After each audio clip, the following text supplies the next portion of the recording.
आज हम मौर्यकालीन प्रशासन का अध्ययन करने जा रहे हैं। मौर्य वंश की स्थापना से चंद्रगुप्त मौर्य से बिंदुसार, अशोक, एक के बाद एक योग्य शासकों के कारण भारत में पहली बार मौर्य युग में, मौर्य काल में जाकर भारत की राजनीतिक एकीकरण का सूत्रपात हुआ। एक केंद्रीकृत शासन व्यवस्था स्थापित हुई, एक सुदृढ़ प्रशासनिक ढांचा तैयार हुआ, जिससे आने वाले समय में ये प्रशासन व्यवस्था और अधिक सुदृढ़ हुई और स्वर्णिम भारत के इतिहास में एक महत्वपूर्ण प्रारंभिक प्रशासन व्यवस्था में सर्व प्रमुख है मौर्य प्रशासन।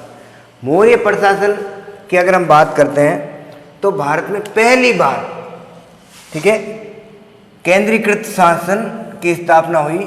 मौर्य प्रशासन में सामान्यतः सबसे पहले आता है केंद्रीय प्रशासन, केंद्रीय प्रशासन। सेंट्रल जो एडमिनिस्ट्रेशन सिस्टम था वह किस प्रकार का था? केंद्रीय प्रशासन में सर्वोच्च या प्रधान जो होता था वह राजा था। कौन था? राजा था। राजा सर्वोच्च था। क्या था? सर्वोच्च। निरंकुश नहीं था। निरंकुश नहीं था। सर्वोच्च था लेकिन निरंकुश नहीं। वह कार्यपालिका का, न्यायपालिका का, व्यवस्थापिका का, सेना का सर्वोच्च अधिकारी था। सर्वोच्च किसका? न्याय, कार्यपालिका, ठीक है, न्याय का, कार्य का, कार्यपालिका का, ठीक है, सेना का और व्यवस्थापिका का सर्वोच्च अधिकारी, पदाधिकारी था, वह था राजा। निरंकुश नहीं था। सारी शक्तियों का केंद्रीकृत राजा के अंदर था। एक के बाद एक राजा निरंकुश नहीं था। राजा के लिए सलाह देने के लिए एक मंत्री परिषद होती थी, ठीक है। तो पहला हो गया राजा, ठीक है। दूसरा मंत्री परिषद, मंत्री परिषद। मंत्री परिषद जो राजा की सलाह देने का कार्य करती थी। जो सर्वोच्च जो पदाधिकारी थे, ठीक है, ये इसका कार्य क्या था? सलाह देना, सलाह एवं सहयोग प्रदान करना। सहयोग, सम्राट को प्रशासन में सलाह एवं सहयोग देने का कार्य था, ठीक है। सेनापति, सेनापति, पुरोहित, समाहर्ता, सन्निधाता, सन्निधाता, ये क्या है? ये प्रमुख मंत्री थे। ये क्या थे? ये प्रमुख मंत्री थे। प्रमुख मंत्री, ये प्रमुख मंत्री होते थे। इन जो प्रमुख मंत्री या जो केंद्रीय मंत्रिमंडल थी उनके पदाधिकारियों को, उन मंत्रियों को चयन से पूर्व उनके चरित्र की भली भांति जांच होती थी कि वह व्यक्ति उस पद के लिए योग्य है या नहीं। ठीक है, तो जो मंत्री परिषद के मंत्री बनने से पूर्व उनके मंत्रियों की जो चरित्र की जांच होती थी उसे क्या कहा जाता था? उपधा परीक्षण। उपधा परीक्षण। उपधा परीक्षण क्या था? उपधा परीक्षण क्या था? मंत्री के जो मुख्यमंत्री होते थे, मंत्री के चयन से पूर्व उसके चरित्र की जांच उपधा परीक्षण का कहलाती थी। ऐसे ही एक और मंत्री परिषद की तरह मंत्रीण होती थी। मंत्रीण का कार्य जो था वह सामान्यतः राजा के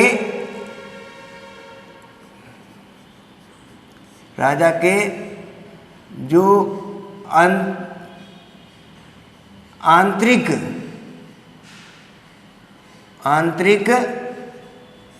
जो मामले थे उनमें सलाह और सहयोग देती थी। सलाह एवं सहयोग, एक प्रकार की कैबिनेट थी ये सहयोग। ठीक है, ये मंत्री परिषद की तरह ही थी, लेकिन वो राजा को विशिष्ट जो कभी बार समस्याएं आ जाती थी या कोई बैठक होती थी, उनकी जो समस्याओं में बैठ के उन पर विचार विमर्श करना, सहयोग करना, सलाह देना का कार्य मंत्रीण करती थी। ये जो मंत्री होते थे, इन मंत्रिमंडल में अर्थशास्त्र में जो ये सर्वोच्च जो मंत्री परिषद थी, मंत्री परिषद के प्रत्येक जो मंत्री होता था उसका एक अपना विभाग होता था और उस विभाग का मुख्य वह मंत्री होता था। ठीक है, तो एक शब्द आता है तीर्थ। क्या आता है? तीर्थ। तीर्थ क्या है? तीर्थ जो केंद्रीय जो मंत्री होते थे, केंद्रीय मंत्री या केंद्रीय प्रशासन के, केंद्रीय मंत्री कह दो या केंद्रीय प्रशासन के शीर्षस्थ पदाधिकारी क्या कहलाते थे? तीर्थ कहलाते थे। इनकी संख्या कितनी थी? इनकी संख्या 18 थी। ये संख्या में 18 थे। तो राजा के सहयोग देने के लिए मंत्री परिषद थी। मंत्री परिषद में केंद्रीय प्रशासन के जो शीर्षस्थ पदाधिकारी थे वो तीर्थ कहलाते थे और उनकी संख्या 18 थी। इसके अतिरिक्त भी कई मंत्री होते थे, पदाधिकारी होते थे। आर्थिक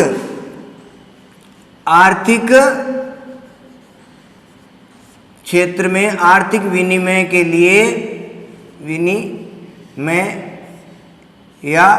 विनिमय के लिए 27 अन्य पदाधिकारियों का 27 अन्य अधिकारियों का भी उल्लेख 27 अन्य अधिकारियों का भी उल्लेख है। अधिकारियों का उल्लेख है जो अलग अलग क्षेत्र में कार्य करते थे। प्रत्येक आर्थिक गतिविधियों का संचालन करना, विनिमय करना, उन पर देख रेख करना, उनके उत्पादन प्रक्रिया में सहयोग करना, अलग अलग क्षेत्र में ये पदाधिकारी होते थे। ये केंद्रीय प्रशासन की महत्वपूर्ण भूमिका थी। अलग अलग कार्य होता था उनका, अलग अलग उनकी परिस्थिति होती थी।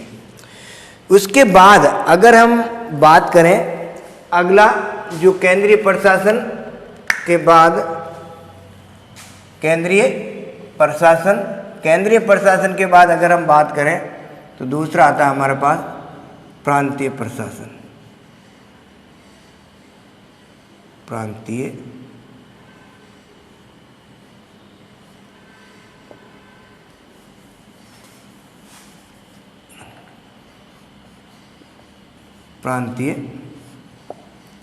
प्रशासन, प्रांतों का शासन। ठीक है, प्रांतों का शासन कैसे चलता था। अगर हम भारत के बात करें, ठीक है, आधुनिक भारत,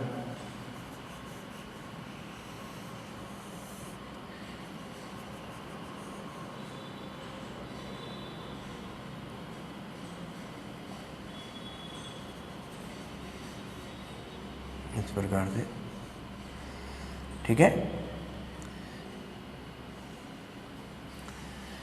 आधुनिक भारत, ये वाला पाकिस्तान वाला क्षेत्र और इधर अफगानिस्तान वाला क्षेत्र, तो ये सारा भाग है वह उस समय भारत का ही मौर्यकालीन क्षेत्र का ही हिस्सा था। तो प्रांतीय प्रशासन को, केंद्र को प्रांतों में विभाजित कर रखा था।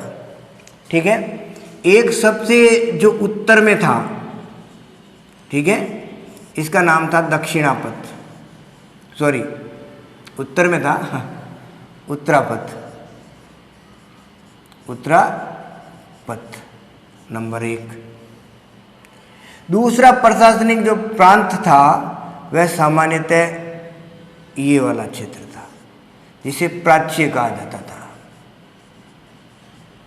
प्राच्य कह दो या मगध कह दो। ठीक है, तीसरा केंद्र मध्य प्रांत था, मध्य पथ, जिसे अवंती कहा जाता था, अवंती राष्ट्र। ठीक है, चौथा जो केंद्र था वह था दक्षिणापथ, दक्षिणापथ। ये मौर्यकालीन प्रारंभिक जो 4 प्रांत थे, अशोक ने क्या किया, कलिंग को जीत लिया, इस वाले क्षेत्र को। तो अशोक के शासन काल में क्या हो गया, एक प्रांत और बन गया, वो बन गया कलिंग। तो इस प्रकार मौर्य प्रशासन है वह 5 प्रांतों में विभाजित था। दूसरा, तीसरा, चौथा और पांचवा, 5 प्रांतों में विभाजित था। उत्तरापथ जो प्रांत था उसकी राजधानी थी तक्षशिला। कौन सी थी, तक्षशिला। मगध की राजधानी उस समय थी पाटलिपुत्र।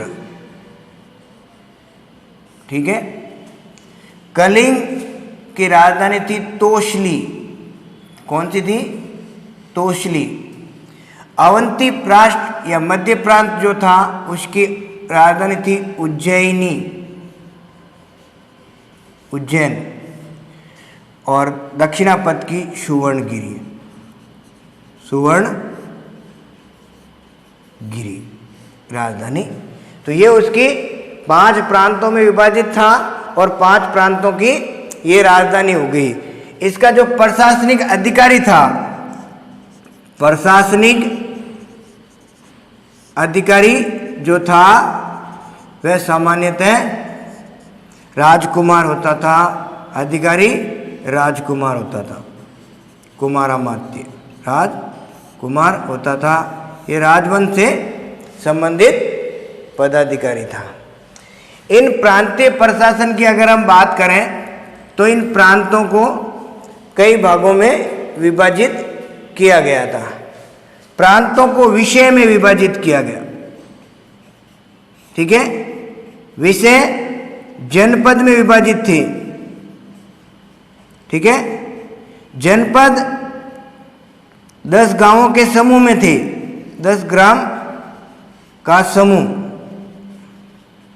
और सबसे छोटी कई थी वह गांव थी। ठीक है। अगर इन पदाधिकारियों की बात करें तो इसका था विषयपति, विषय का। ठीक है। जनपद का था गोप। ठीक है। ग्राम के समूह का था, जनपद का स्थानिक था, जनपद का स्थानिक, और ग्राम के समूह का, 10 ग्राम के समूह का गोप, और ग्राम का ग्रामीणी। इनके साथ एक प्रशासन का एक और अधिकारी नियुक्त होता था जिसे भोजक भी कहा जाता था, भोजक, एक और भी उनका सहयोग करने के लिए। तो प्रांत इस प्रकार से इन भागों में विभाजित था। तो प्रांतीय प्रशासन इस प्रकार से प्रांतों का प्रशासन चलता था। प्रांत प्रशासन के बाद आगे अगर हम बात करें, फिर आता नगर प्रशासन। क्या? नगर, ऊपर ले लेगा थोड़ा, नगर प्रशासन, नगर प्रशासन के नगर का प्रशासन किस प्रकार से चलता था। मौर्य काल के अंदर एक यूनानी राजदूत आया था जिसका नाम था मेगास्थनीज। मेगास्थनीज ने अपनी पुस्तक लिखी है एक, इंडिका। ठीक है। मेगास्थनीज ने इंडिका में नगर प्रशासन का की महत्वपूर्ण जानकारी दी है। उसने कहा है कि 30 सदस्यों का एक मंडल था जो नगर के प्रशासन की व्यवस्था देखता था, व्यवस्था करता था। ठीक है। 30 सदस्यों का एक मंडल। कितने सदस्यों का? 30 सदस्यों का एक मंडल था, सदस्यों का मंडल। और इसमें 6 समितियां थी, 6 समितियां थी, और प्रत्येक में 5 सदस्य, प्रत्येक में 5 सदस्य। ठीक है। तो इस प्रकार शासन किसके द्वारा चलता था? इन 6 समितियों के द्वारा शासन चलता था। 30 और प्रत्येक समिति में 6 समितियां थी और प्रत्येक में 5 सदस्य होते थे, तो 5 संग 30 सदस्य हो गए। ये शासन की व्यवस्था, नगर प्रशासन की व्यवस्था देखती थी। ये 6 समितियां कौन सी थी, ये महत्वपूर्ण है। जो 6 जो प्रशासन, नगर प्रशासन के जो व्यवस्था देखती थी, 6 समितियां। एक तो थी, पहली जो समिति थी वह विदेश संबंध से संबंधित समिति थी, विदेश संबंध से संबंधित समिति थी। ठीक है। दूसरी जो समिति थी वह थी उद्योग और शिल्प समिति, उद्योग शिल्प समिति, उद्योग शिल्प समिति। तीसरी थी जनसंख्या समिति, जनसंख्या समिति जो जन्म मरण का पंजीकरण करती थी।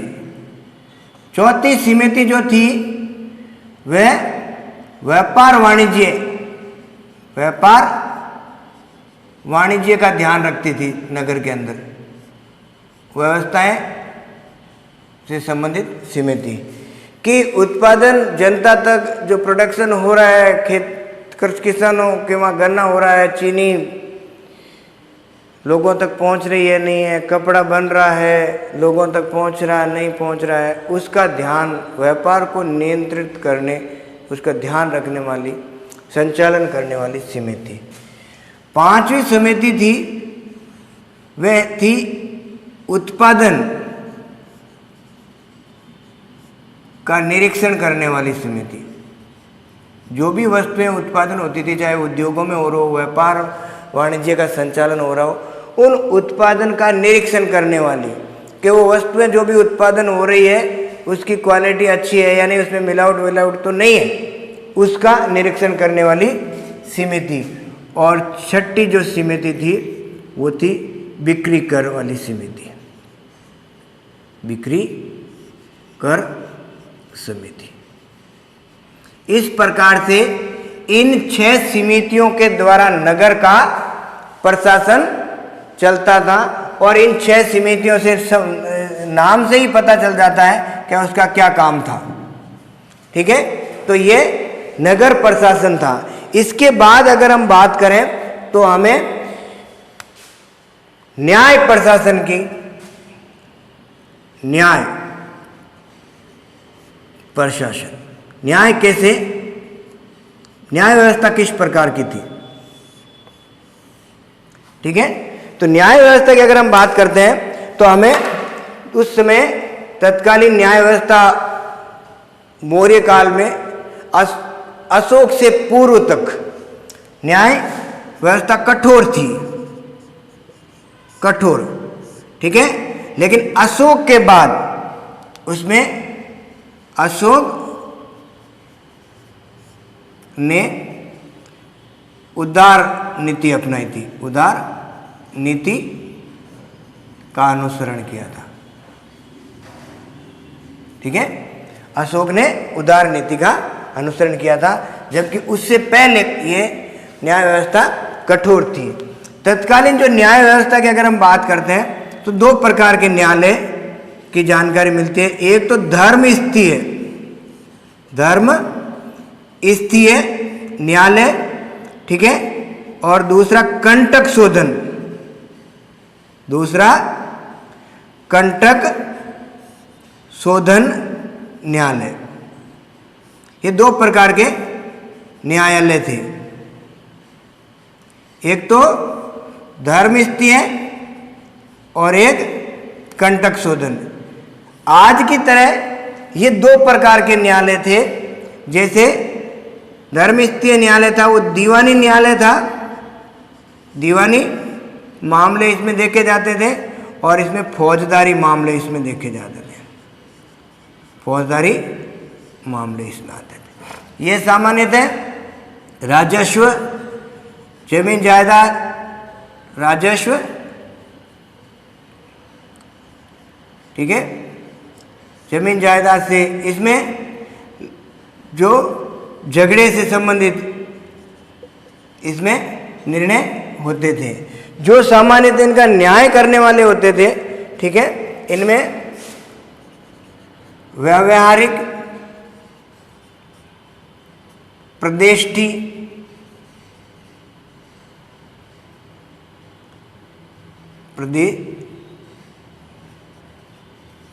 प्रदेष्टि न्यायालय का स्थानीय स्तर पर भी न्याय व्यवस्था का प्रचलन था। ये केंद्रीय स्तर पर था। न्याय का सर्वोच्च हमने पहले ही बता दिया, सर्वोच्च तो न्याय का हो, कार्यपालिका का हो, सेना का हो, व्यवस्थापिका का हो, सर्वोच्च न्यायालय तो पाटलिपुत्र में चंद्रगुप्त मौर्य के ही पास था, उनके अधीन ये न्यायालय होते थे। ठीक है, इसके अतिरिक्त स्थानीय स्तर पर भी, स्थानीय स्तर पर भी न्याय व्यवस्था थी। स्थानीय स्तर पर भी द्रोणमुख न्यायालय होते थे, द्रोणमुख न्यायालय होते थे। और राजुक एक प्रमुख न्यायाधीश था, राजुक न्याय करने वाला अधिकारी था, न्यायाधीश था एक तरह से स्थानीय स्तर पर। ठीक है, द्रोणमुख, राजुक एक। इसके बाद अगर न्याय व्यवस्था की अगर बात करें तो पहले कठोर थी। अशोक ने उदार नीति अपनाई, लोगों के साथ, प्रजा जनता के बीच में गया, लोगों के चरित्र को, लोगों के नैतिक उत्थान को उज्जवल बनाने के लिए हमने पढ़ा। अशोक के धम्म के बारे में, धम्म की नीति का अनुसरण किया, लोगों के नैतिक और चरित्र स्तर को ऊंचा उठाया। उससे क्या हो गया, उसके प्रशासन में सामान्यतः अपराध की संख्या बहुत घट गई। तो और उसने उदार नीति भी अपनाई। वो अब राज्याभिषेक के दिन अशोक ने बहुत सारे जो अपराधी होते थे उनको वह एक के बाद स्वतंत्र भी करता था, उन्हें सुधरने का मौका भी देता था। तो इस प्रकार से न्याय व्यवस्था पहले कठोर थी, अशोक के बाद सरल हो गई, उदार हो गई। न्याय के बाद सैन्य प्रशासन, सैन्य प्रशासन, सेना का शासन कैसे चलता था। एक सेना की अगर हम बात करते हैं तो सबसे पहले यूनानी जो शासकों ने मौर्य वंश के बारे में, मौर्य काल के बारे में बहुत सारी जानकारी दी है। एक यूनानी लेखक है जिसका नाम है प्लूटार्क। क्या नाम है? प्लूटार्क। प्लूटार्क ने क्या लिखा है कि चंद्रगुप्त मौर्य के पास, चंद्रगुप्त मौर्य के पास 6 लाख सेना है, 6 लाख सेना है। यानी सीधी सी बात है कि मौर्य शासकों के पास एक विशाल सेना थी और सेना का सर्वोच्च पदाधिकारी राजा होता था। लेकिन सेना का सर्वोच्च जो पदाधिकारी था वह था सेनापति। सेना का सर्वोच्च पदाधिकारी कौन था? राजा। राजा के बाद जो सैन्य स्तर पर देखा जाता था वह था सेनापति। एक उल्लेख आता है प्रशासन में, कौटिल्य के अर्थशास्त्र में, चतुरंग दल और बल दोनों ही आते हैं, ठीक है।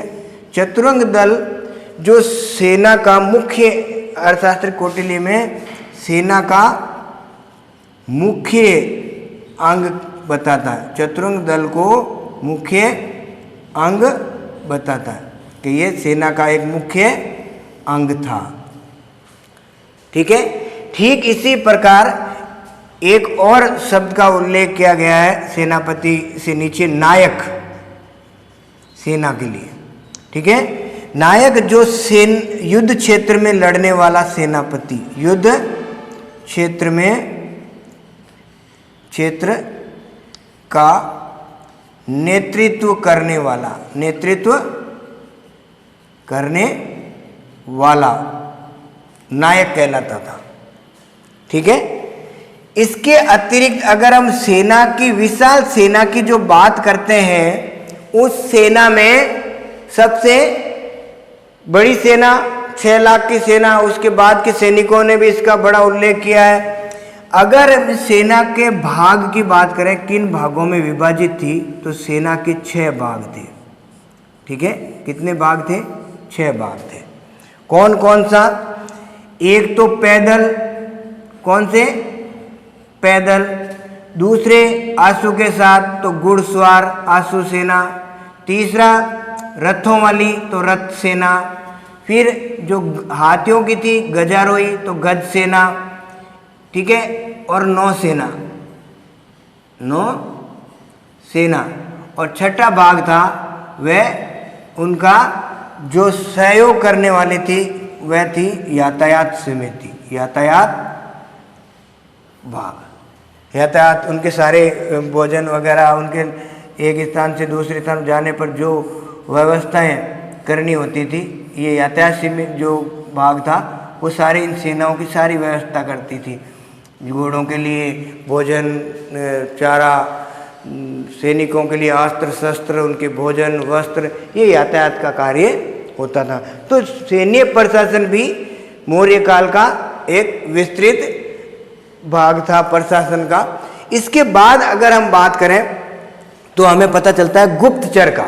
किसका? सेना के बाद गुप्तचर व्यवस्था। कौन सी? गुप्तचर। मौर्य काल के प्रत्येक क्षेत्र से, स्थानीय स्तर से, ग्रामीण स्तर से, राजा तक, मंत्रियों तक एक के बाद एक गुप्त संदेश राजा तक पहुंचते थे। स्थानीय स्तर छोटे से व्यक्ति से, आम व्यक्ति से लेकर मंत्री तक के लिए गुप्त सूचनाएं राजा तक पहुंचती थी। इसके लिए दो समितियां थी, एक तो संस्था संचार, ये समितियां सामान्यतः गुप्त संस्थाएं थी, ठीक है, जिसका कार्य था राजा तक गुप्त संदेशों को पहुंचाना। संस्था और संचार ये दो संस्थाएं थी जो एक के बाद राजा तक शासन पहुंचाती थी। इसके अतिरिक्त राजा जन उपयोगी कार्य करता था। जनोपयोगी कार्य, सम्राट लोक कल्याणकारी थे, जनता के कल्याण के लिए कार्य किए, ठीक है। सबसे पहले हमने पढ़ा था रुद्रदामन के जूनागढ़ अभिलेख से हमें पता चलता है कि चंद्रगुप्त मौर्य ने सुदर्शन झील गुजरात वाले क्षेत्र में, जबकि वो उसकी राजधानी भी नहीं था, वहां पर उसने एक झील बनवाई, यानी जन कल्याणकारी कार्य करते थे। तो और अशोक के बाद तो इसमें और अधिक जनता, प्रजा और राजा के साथ बहुत घनिष्ठ संबंध स्थापित हो गए, पिता पुत्र वाले संबंध स्थापित हो गए, उदार नीति अपनाई। तो लोक कल्याणकारी अशोक का धर्म है वो पूरा लोक कल्याण पर आधारित है, सहिष्णुता पर आधारित है, अहिंसा पर आधारित है, ठीक है ना। तो एक के बाद एक मौर्य शासकों ने जन कल्याणकारी कार्य किए। जन कल्याणकारी कार्यों में क्या है, जैसे सड़क बनवाना, सराय बनाना, चिकित्सा की सुविधा करना, ठीक है, चिकित्सा। तो ये जन कल्याणकारी सराय हो गई, सड़क हो गई, झीलें हो गई, तालाब हो गए, ठीक है, मौर्य काल की झील, ठीक है ना, सुदर्शन झील अभी हमने सुना पड़ा इसके बारे में। तो एक के बाद एक मौर्य शासकों ने जनता के कल्याण के लिए ढेर सारे कार्य किए, ठीक है। इसलिए वो शासक जन कल्याणकारी शासकों की महत्वपूर्ण काम किए। सराय, चिकित्सा, स्वास्थ्य, निःशुल्क चिकित्सा सुविधाएं दी जाती थी। तो एक के बाद एक इस प्रकार जन उपयोगी कार्य मौर्य शासकों ने किए।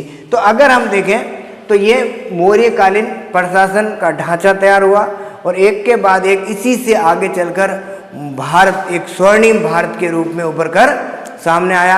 आगे चलकर इन प्रशासनिक व्यवस्था को और सुदृढ़ हुई गुप्त काल में जाकर, और एक के बाद एक भारत का उस समय आरंभिक क्षेत्र, आरंभिक स्थान जो था वह कहाँ से शुरू होता था, यहाँ से अफगानिस्तान से, ईरान से बॉर्डर लगता था, इधर ईरान से शुरू होता था, और इस तरफ अगर हम आए तो संपूर्ण भारत इसका हिस्सा था, ठीक है। तो इस प्रकार अगर देखें तो एक विशाल साम्राज्य हमारे मौर्य काल में एकीकृत भारत का प्रारंभ हुआ। और एक के बाद एक तत्कालीन परिस्थितियों में अगर देखें, जब इतने संचार परिवहन के साधन नहीं थे, फिर भी हमें इतना अच्छा एक प्रशासनिक ढांचा देखने को मिलता है। आज हम देखते हैं सर्वोच्चता, राजा की सर्वोच्चता जैसी स्थिति तो नहीं है, लेकिन कार्यपालिका, न्यायपालिका, व्यवस्थापिका, सैन्य व्यवस्था लगभग उसी प्रकार से। काश आज अगर उपदा परीक्षण होता, आज भी अगर हमारे नेताओं का मंत्री पद देने से पूर्व अगर उनके चरित्र की भली भांति जांच होती और उन पर अगर गंभीर अपराध जैसी स्थिति होती तो शायद उस समय उन्हें वो मंत्री का पद नहीं मिलता। लेकिन आज ऐसी स्थिति नहीं है। लेकिन मौर्य काल में अच्छी व्यवस्था थी और एक के बाद एक प्रांत, कई भागों में प्रशासनिक, सबसे पहले ऊपर राष्ट्र होता था, राष्ट्र के अधीन प्रांत होता था, प्रांत से विषय, विषय से जनपद, जनपद से 10 गांवों का समूह, ठीक है, और 10 गांवों से गांव तक का शासन एक के बाद एक व्यवस्थित ढंग से संचालित किया गया था, ठीक है। मौर्य प्रशासन इस प्रकार का केंद्रीय, प्रांतीय, जनपद स्तर और गांव स्तर तक का मौर्य प्रशासन संचालित होता था। लोग जन कल्याणकारी कार्य में विशेष, शासक जन कल्याणकारी कार्यों में विशेष रुचि लेते थे, ठीक है। एक और प्रत्येक जो जन उपयोगी कार्य है उनके लिए एक पदाधिकारी भी नियुक्त होता था।